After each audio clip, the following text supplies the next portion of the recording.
หลังจากมอบเครื่องมอบของให้เพิ่นแล้วเนาะทางลูกสาวของเพิ่นก็กินข้าวปุ้นเนาะพี่น้องและทางแม่ก็กินขนมเนาะเป็นไดแซ่บบ่แซ่บแอมบ่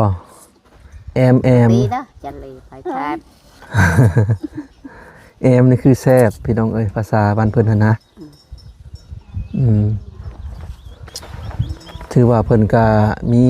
เครื่องใช้เครื่องซอยในครัวเรือนก็ถือว่าอยากครบเลยนะพี่น้องตอนนี้ก็ยังขาดแต่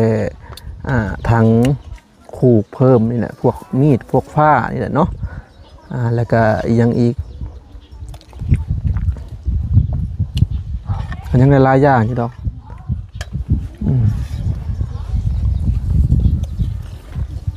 แอมบ่มัน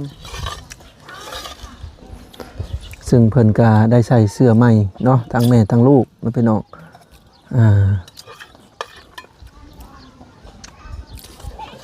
คือสิแซ่บข้างนอกบ่ค่อยได้กินข้าวปุ้นพี่น้องเอ้ยแซ่บใบนะก้อยอันนั้นเนาะก็นี่แหละเนาะพี่น้องที่อยู่ของเพิ่นก็ได้ก็ใส่ผ้าบัดเก่าๆมาแอมมามุงบ่แม่นแอมเนาะแล้วก็นี่แหละฝนตกก็บ่อยากคิดสภาพแต่เวลาฝนตกเพิ่นก็บ่ได้อยู่นี่ดอกนะพี่น้องเพิ่นอยู่แค่ช่วงฝนบ่ตกเนาะถ้าฝนบ่ตกนี่เพิ่นก็อยู่นอนอยู่เดี๋ยวนี้ถ้าว่ามื้อใดฝนตกก็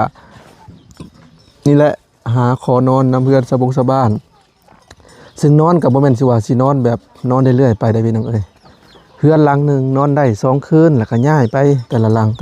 เนาะหมู่บ้านเพิ่นก็เป็นหมู่บ้านแบบนี้นะพี่น้องแปะแคมทางอยู่หมู่บ้านตัวนี้เพราะว่าเพิ่นเฮาก็เฮ็ดเส้นทางตัดไปแถวนี้เนาะเฮาก็แล้วปีนี้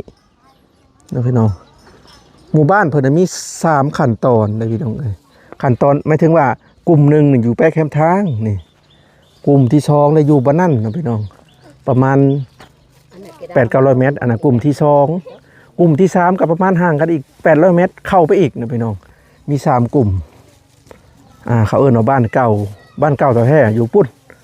เนาะแล้วทีนี้ยังบ่มีเส้นทางเลยพี่น้องเส้นทางก็ลัดป่าลัดโคกไปหมู่บ้านของเพิ่นนะแต่ว่าอันนี้นะน่าจะเพิ่นตั้งมาใหม่เพิ่นตั้งออกมาใหม่